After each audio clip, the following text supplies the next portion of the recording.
obviously another big news point from this past week is lockdown. So we have our roadmap now. So first of all, what's everyone's thoughts on the actual roadmap in terms of how they've spaced it out and the priority of what they've done? So like, what is it, 8th of March, 28th of March, 12th of April, then 21st of June. What do we think? I think it's quite sensible the way they've done it, because obviously they've seen the success of the vaccine so far, that, they've been rolled out quite effectively and efficiently. But, there's always going to be some people saying that that's still too early and we still need to get this many people vaccinated first before we even think about opening things up. And then, because I think it's all going to be like the same kind of thing that everyone said last year. Why don't we just keep the first lockdown continuous and just carry that on? Everyone probably would have rather that than the in and out thing that we had for the last half of 2020. Yeah. I feel like I get what they're trying to do, but I feel like it would have been more sensible if, instead of using numbers as watersheds, they should have used infection rates. Like, instead of using dates, so instead of saying, by this date we'll do this and this, it should have been like, when we're at this level of infection rates, then we'll open this, and when we're at this level of infection rates, then we'll open this. Like, I feel like that would have made more sense, because that it's not they don't exactly correlate time and infection rates, Obviously by the 21st of June, like, COVID goes on summer holiday then, exactly. It doesn't work like that. Yeah. So I feel like they should have done it by infection rates. What do we feel about the actual order in which they've done it though? Like, as in, like, obviously schools first, and then outdoor restaurants, and then normal restaurants, I think it is, and then everything. Well, I think schools first always is a good choice. That's the first thing that needs to open. But having said that, why have they not vaccinated teachers then? Teachers should have been in a priority group. If schools opening is a priority, then teachers should have been in the priority group for vaccinations. And what I don't understand is, I was, when they announced the first 9 groups, I was like, why are teachers not involved in that as key workers? Now that we're coming to the end of 9 groups, they've confirmed that the next will be 40 to 49, then 30 to 39, and then you're just going by age. There's no occupation. So I'm just like, and you're talking about sending kids back to school on the 8th of March. Like, how can you morally send teachers in with kids with super spreaders and literally like, who might have like health conditions or who might have just missed the vaccine mark? Like why? Like, I don't understand. Why don't you just prioritize them? And you said it from a moral standpoint, but even if you don't have morals, bruv, like, it's just a sensible thing to do. Do you know what I mean? Like, I feel like we can't really, my personal opinion is that you can't really rely on the government to act by moral guidelines. But I mean, same government that's personal opinion. Same government that don't want to feed starving children, but how, like, it's just logical. It's just I don't get why they're not vaccinating teachers. Teachers have been shared differently, man, in this pandemic. Feel for you lot. Yeah, it is so true, and the fact that they're also talking about, they may have to give up some of their summer holidays to help kids catch up. Like, what do you think? They've just been lazing around this whole time. They've been trying to deal with like managing like 30 kids over a Zoom call, like their own lives, their own kids, their own things going on. A pandemic in itself, like that's just way teachers have honestly gone through it this year. But they proposed this like £4 billion plan to get the education catch up for kids now. They're on like they're on a mad one now, trying to get all these kids to like catch up on the education they've missed, obviously, because Zoom teaching is not effective. No, like you've been saying, Simon, haven't you? Like, obviously not trying to get you in the deep here in Liverpool uni if you're listening, but you've said like Zoom calls haven't been as effective because you've experienced definitely both, not. I don't feel they've been effective, but I wasn't even just talking about myself there. I'm talking about mostly like the younger kids, like the primary school, beginning of secondary school. Those are such foundational years, such key years where you need that, A, the social interaction that comes with seeing your mates every day at school, and B, the face-to-face teaching of like, basic concepts in education, your English, your maths, that kind of stuff. Like, I've got 2 little cousins. The twins are 7 and their sister's 9. I've seen firsthand the effects that Zoom school has had on them. Like, it's really like threatened the amount of education. You could just see the difference between if they had been to normal school in the last year and what the quality that they're receiving now. And it's not the teacher's fault. By no way am I saying it's the teacher's fault. It's really not. It's just the way that this has been structured is just not as practical or effective as it should be compared to face-to-face teaching. Like, so what do you think about the whole need for like catch up? Like, do you think there's actually need for catch up? Because I was speaking to my dad about this, and he was saying, oh, like literally in what's the word? I want to use say third world because we're not like we don't want to use that terminology. Say previously colonized. Most of the time, that's what they are. Yeah, previously colonized countries that are now on a back foot. They go through the worst all the time. They go through like wars happening, this, that, the other, and he was saying like these kids just. They've been through so much worse than what obviously everyone's been through it this year, and we're not taking away from that. But they go through so much worse, and they still manage to like that they're this with it. You know what I mean? Like they. But I think that just speaks on the resilience of people in other countries compared to the resilience of people in British countries people. like ours. Yeah, British people. Because it's just. Like something like this will happen and it derails the country, it derails the education system, it derails the societies that we live in. Whereas, like you just said, that people in other countries have it far worse and they get on with it. You know? It's socialization, isn't it? It's just because we're not used to living like this and like elsewhere they might be. For sure. But I do think the catch-up is necessary because I think while you could put in as much catch-up as you want, but the damage has been done, you're not going to get the kids up to the standard that they would have been at or the kids before them that had gone through education pre-pandemic. However, the catch-up is necessary because the amount that these kids have lost out on in terms of those core teaching concepts and like, you know, just the last year of education that they've missed, something needs to happen to bring them back up to speed at least a little bit more. It's damage control at this point now, yeah, isn't for sure. So going off teachers and just back to the general roadmap, what do we think about, like, obviously it's been great, like, funny content that's come from this whole 21st of June thing. Me sleeping in my bed, sleeping in my bed with all my clothes laid out next to me with the shoes on the bed, just like. Twitter is really undefeated, you know. No, like obvious. But then they've been saying about how they're gonna. Have you heard about this pay thing? What pay? Like this is a completely separate thing, but like they've been talking about introducing paying to see tweets on Twitter. Oh, no, they're not gonna. RIP Twitter was trending yesterday because they're going to introduce this thing called super follows, where it's basically like you can do this thing where people have to pay to see your tweets and stuff. Oh my God. What a joke. I'm even like OnlyFans, forget it, man. But who's really going to do that except for maybe celebrities? Yeah. Your average Twitter famous 4,000 followers person ain't going to do that because no one's paying for that. Yeah. I wonder though, there are really people whose entire lives Someone on Twitter. will, you know, there's Clubhouse people that sit on Clubhouse for like 4 hours a night and talk about. This is my issue with Club. All right, I want to talk about Clubhouse now for a sec. This is my issue with Clubhouse. You're giving random people a massive platform to talk about anything. Yeah. People are talking about like these really big life issues or like social issues, misogyny, racism, like. You know, you know, like what? Like there what? There was an issue like a few weeks ago, maybe like where people were talking on coronavirus, obviously not qualified. A doctor would come up and be like, "Well, actually, these are the facts and the figures," and the person that moderating the room would have the audacity to be like, "Well, no, like how are you refuting what a qualified professional is saying?" And it's true. Like these platforms, you're just giving people with without the proper education, without they're untrained on these issues, and they literally are just anyone can like host their room, moderate a room, whatever, and you're giving them a platform to speak to hundreds of people on like really serious world issues. And I'm just like, what? And then the people listening to it take it as fact because that's their Twitter famous person that they really like. You know, to be fair, that's every social media, like any public domain, but I think Clubhouse just like streamlines it all and makes it, but you know, with like Instagram easy. You're just talking out into the open, like whether it affects someone or someone engages like with it kind of happens if it's good content or not, and you can very easily be fact checked on there.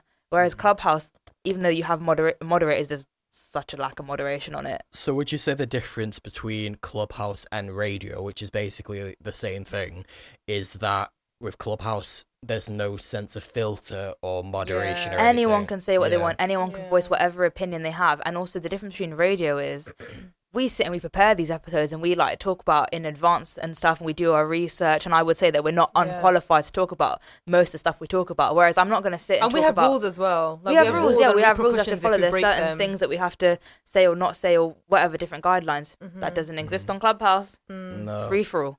I'm surprised, like, is it not going to be used for like quite like extremist, like right wing, like sort Definitely of like could. Of course it will. You're just creating a forum for anyone to talk as much as they want to talk about whatever they want. And that's dangerous. That's a very, I think it's a problem with social media in general. I feel like they're just each social media app is just an iteration of every other one, you know. Definitely now, for sure, everyone's bringing in stories or fleets.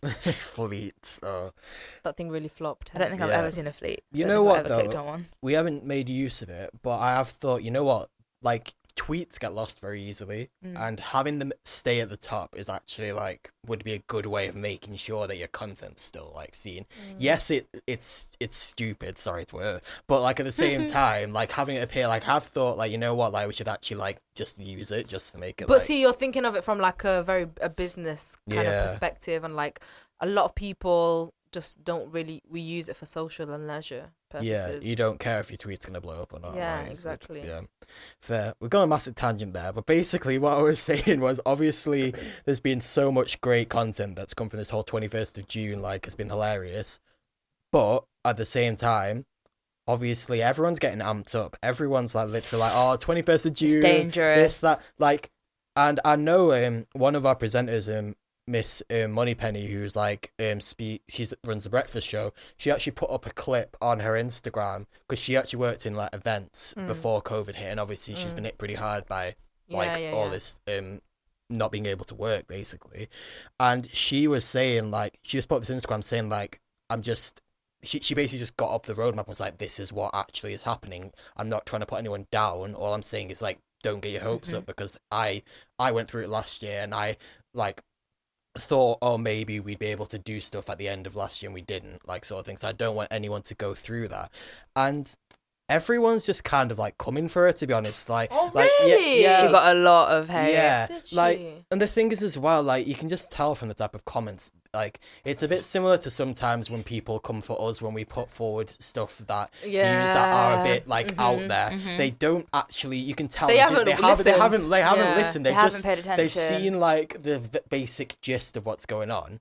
And then they're like, oh, why are you putting it down and stuff like that? And it's just like, all she's trying to do is make it so that it doesn't come to like the 20th of June. And then when, because it's still very, it could happen, like a new variant could like take over. No, it's 100% still precarious. It's like so people are up in still the air dying. still, Exactly. Yeah. Exactly. And we know, again, like, it's not unreasonable to say be careful, because we know from set precedent from the government, from government action, that we can't rely on like government plans. We literally can't. Like, we had a spike in September because of they didn't close schools and colleges and universities, and like Yeah, and just to clarify, we're not saying don't follow government guidelines. What we're saying is they've set a precedent in the past where, like, literally it's happened like 3 times. Yeah. They said something, it doesn't work. Yep. We do it too late, and then we're back in lockdown again. Exactly. Like... You can't trust them to take the right action at the right time. So you do, again, like, just because they're saying, I mean, eat out to help out, come on. And the fact that they're saying, oh, considering making it come back. Like, like, hello. God. I mean, that was 100% a massive reason why we had the spike, like, in autumn last year. This is the problem, though. Like, we all say that, and then there'll be people that say, oh, why are you saying that, though? I loved Eat Out to Help Out. Like, it was the best thing ever. Like, yes, it's all right that it was great. It's fine that the infection rate spiked because I got 50% off Nando's. Get a grip, man.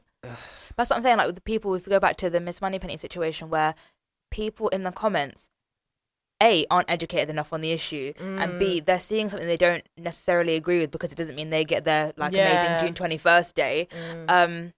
So they just hit it with that knee-jerk emotional reaction where they just say whatever they want to say, and it just comes out so wrong, and it just makes them look stupid, to be fair. But even if she listen, at the end of the day, even if she was just being absolutely negative and just peeing on everyone's parade, that's her prerogative. She's allowed to do that. But you have to be realistic, man. We can't just, because he said that June 21st day doesn't mean that everything's going to go back to normal. Keep your wits about you. That's it. And I watched a really informational video. This woman, I can't remember who she was or anything, but she was just talking about how what he said was that the earliest possible date that we could go back to normality, I put that in air quotes, normality, was June 21st. That wasn't necessarily the day, just the earliest date that it could happen. So, like you said, Carlos, if there was a new variant, that could be pushed back a month, 2 months. You never know. Yeah, and I think also if you look at Scotland, for example, they've done things a bit differently in that they've only said what they're going to do until April, which is a lot more like realistic. Like thinking a few months in time, like we actually Does as it goes. See, what I don't like about what's happened the last year is the amount of hope that we've been given, and then that's what gets taken away. Because it was like, okay, you started easing the lockdown, June, July last year? The rule of 6 came in and all that. Then the Eat Out to Help Out in August. And then it was like, yep, we take that back. Not anymore. Like, they just took that back. Then it was like the tier system. If you were in tiers 1, 2 and 3, then they introduced 4. Like, it was just a mess. Like, why you can't give people the freedom, give them the little taste of like the good life and then take it back off them. It should have just been strict all the way through. It's no strategy, just chaos and vibes. Yeah. Or we'd all be like New Zealand right now. Partying. Like literally, them man are clubbing. No, but you know what it is? Festivals. They had one isolated instance of COVID, and then they just locked down. They locked down the whole country. Yeah. Genius. Yeah, exactly. But because we don't want to be called negative Nancys, what do we think is going to happen if everything goes to plan? Gets to June 21st. What's the first thing everyone here is doing? Fam, out. I told my mum, like, you lot are not seeing me. I'm going out and I'm not coming home for like a month, maybe. Exactly. Like, from the first day, like, I'm sleeping on a park bench, guys. I'm not coming home. I'm not coming home. I'm just going to bring a backpack full of clothes. honestly. And as soon as flights open, oh my days, you lot will never see my face again. Never see this face again. You think I'm joking? I'm not. I'm actually not even joking. Every day, this is what I'm waiting for. That's my lifeline at the minute. Just thinking of when flights are going to be allowed to run again. Getting out of this UK. Do you like traveling then? I do. Yeah. I've had like it makes me so sad to think about it. Like, I travel quite often, and obviously the last time it was March 2020 was the last time I was. That's just before. Yeah. And I just have the itch. Like, if I don't travel for like a while, if I don't travel for a few months, I get the itch. And like, I've had to sit on this for I can't tell you the amount of times like I've been like sat on my laptop, almost books. Recently I almost went to do like some volunteering in Costa Rica because I was just so desperate to get out. Guys, I nearly went. Like, I stormed downstairs and I said to my mum, I'm going. But then it wasn't the right move, so I stayed. What are you doing? What am I doing? June 21st. I'm still a bit skeptical, but honestly, like, I don't know. I suppose it'll just. I'm not that. Like, in my like relationship, my girlfriend is the one who's all like, "Oh, I want to go everywhere." I'm just kind of a bit like, I don't. Just really, following her around. Yeah, I don't really care. Obviously, I like going places, but I'm not like, oh, I want to go here, I want to go there. But one thing I'm really looking forward to is just being able to like kind of like be with your friends again and not like have to worry and kind of just not even like going out, just being able to like go around to each other's houses and like, because if you've been like properly obeying the rules, like you haven't like properly done that like for like a year, and it's mad. Like, it'll get like getting used to, but just like, I think just the idea of being able to make plans is going to be interesting. Yeah. Like, and not feeling restrained, like, when this is over. Yeah, like, just there's being gonna able be to no, do it. yeah, like no air of like, there's like a threat of getting caught out, or like we're doing something wrong, or like this is what we're doing is illegal or whatever. There's like none of that. It's like, this is all completely allowed. You can be with as many people as you like. Freedom, You know what COVID has made me really realise? Like, which sounds a bit weird. Go on. I don't know if you know this, but we live on an island. Like, yeah. Like, obviously I've known that forever, but like, I'm been really deep in it recently. Like, whoa, like we are actually like this tiny island surrounded by water. Like, I think it is like, I'm sure this is like comes down from like this whole idea of like British like colonialism and think we're like the centre of the world. And, like, yeah. But, no, like, for sure. But like the whole, I don't know, you just don't think We're about it. so insignificant. Yeah, like we actually. Like, Some little island. We could be obliterated so easily. But we're so tiny, and so many deaths, so many cases. Such a big. That's the thing that's ridiculous. Yeah. That's the thing that's ridiculous about the UK. Saying that though, we are obviously highly populated, so you've got to give the density of the population. We're Yeah, highly populated, but also like we're not as highly populated as other countries that are we densely populated? Yeah. Are we? For our landmass, yeah, compared to like New Zealand, we're a lot like. Well, yeah, but New Zealand are they're like on the other extreme, like they're sparsely. I'm just thinking because I'm obviously like Bengali, and like Bangladesh is I think the most densely populated country in the world. So I'm just thinking in terms of Bangladesh, like this, it probably doesn't seem as much fair in comparison. But you know, like what you just said, we're an island. It would make sense that. Like, it would follow that we'd be able to control it better because we don't have borders to contend with like that. Yeah. Do you know what I mean? It's so true. Like, we really didn't do this well, guys. No, we didn't. And yeah, Boris Johnson's talking about doing a massive underground roundabout, like in the Isle of, what's the one up north? Is it Isle of Wight or Isle of Man? The one that White's down south. Yeah. Right, so Isle of Man, he wants to do this roundabout, which is underneath the Isle of Man. What? And basically there's gonna be tunnels like underneath the sea, so it's gonna be like a trade thing between Ireland and that. Like, so he wants to do that, and it's just like, is this guy alright, man? Your people are dying, my guy. I beg you, give them attention. Talking about a roundabout. This guy. Plans and that. But nah, like and I think especially now we're getting to a year since the pandemic, we've just been through like a whole basically winter of lockdown. The sun coming out, like we were talking about before, so buzzing. It makes you feel so like you anticipate everything so much. Like you're so like, oh, like summer's coming. Like this is why it's dangerous. This whole like June 21st thing. Like I fully predict, like, and again, we're not inciting anything because I wouldn't do this anyway. But I fully predict if people get too gassed about this June 21st thing and it doesn't happen, people will just do it anyway. Yeah, people are gonna riot. Like they are. People are gonna be so annoyed at that point that it's just gonna. Tensions might get so high that you're right. Like it might end up in something like that. I think they will like literally just be like, no, I'm gonna do what I want. Like, because to be fair to them, being locked up for like that long, like. It is gonna take a massive. Yeah, no, it's not. I'm not looking at anyone sideways for holding June 21st to such high esteem because it's what you said. Like we've literally been in lockdown. At that point, it would have been like nearly a year and a half. You know, like June 21st. We're not built to live like this. That's not how our society was ever set up in the first place. Exactly. That's what I was kind of saying about the last half of 2020. I think that's what, for me, when the pandemic actually got really frustrating. It wasn't that first lockdown. Yeah. Although this very recent one has been very hard because obviously I think the winter just made it a lot worse. It just exacerbated a lot of issues. But it was that August through November period where it was like, oh, you're in lockdown. No, you're not. Oh, you're in tier 2. Yeah. No, you're not. Oh, you're in tier 3, so that means this or that means that. Do you know what I mean? Schools, colleges, and like just no decisive action. This is why this whole tiers thing was never really a good idea because no, never.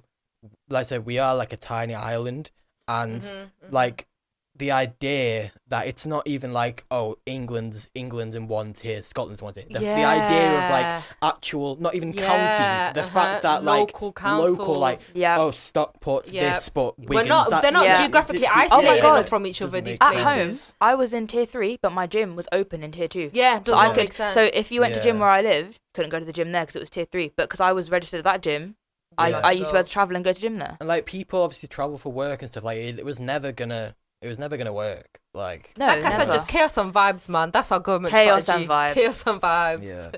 Yeah, in our opinion. But in my opinion. Take from it what you will. But yeah, just to finish off manifesting, what is like? Obviously, we've talked about like going flying, going do that. What are you guys gonna do like apart from partying? Like what is one thing that you're gonna like take advantage of that you weren't able to do before? Like it's not partying, not traveling. Like what is it? I think what you said, bro, just having my friends and family around, like, just being able to see my people. Them like it's been so hugging long. people again, like the physical contact. I feel like I've really missed it. I mean, I'm like very fortunate to live with my friends. Like we hug all the time and stuff. But it just kind of when you see another person and you can just go up to them and like give them a hug or whatever, or like instead of touching elbows. But like meeting new people again. Like I feel like I've not said like hi, my name's Simran to anyone in like so long. Yeah, true. You know, like just being able to just be around people and not be scared. And that's kind of another thing I wanted to talk about was, say it does happen on June 21st or whatever date it does happen. Don't you guys feel a tiny bit of like anxiety about the whole thing, that it is going to be scary? And I feel really germophobic at the moment. I think germophobia is really going to be ingrained in all of us now. Definitely. Like, I was watching this video about like how the world's going to change after COVID, and one thing is like they're saying like birthday cakes.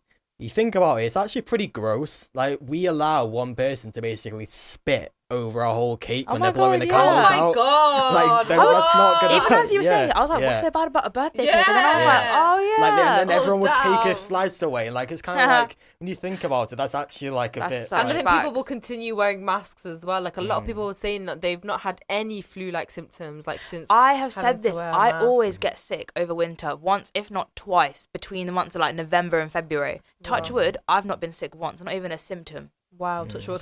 Yeah, touch wood, literally. Like, I've not been sick, not even a cold, nothing. It's this mask, and every time I touch something, I use hand sanitizer. Do you know what I mean? Yeah. I think the social anxiety thing will be quite prevalent. I think a lot of people will be nervous, first of all, about going back into the outside world, and second of all, going back out into the outside world knowing that we were so ardently kind of discouraged from doing so for so long. I think a lot of people will have like internalized that fear and that threat, and perhaps will struggle to shake it off. Do you want to finish with a positive note? Just 'cause I feel like we've like had a bit of a downer on it now. Like, we're going to be anxiety. Guys, just pray to God. Please just pray to April God. 12th that is happening, right? April 12th isn't. Well, we do it. Who knows what's going to happen in Yeah. March? Well, Like, okay, the well, schools let's are going to hope go for... back. Okay, let's be positive. Let's take it one Let's say step at a April time. 12th, it does happen. That's the first step. We can start meeting in groups of 6. We can do things outside again. I think non-essential retail's opening, I believe. Gyms Yeah, as well. shops Gyms and is a that, massive thing for mental health and stuff, so I'm buzzing for that. I'm sure a lot of people are. So that's can't our relate. first step, and then, you know, it's the roadmap. We're just gonna take it step by step and see Exactly. how it goes.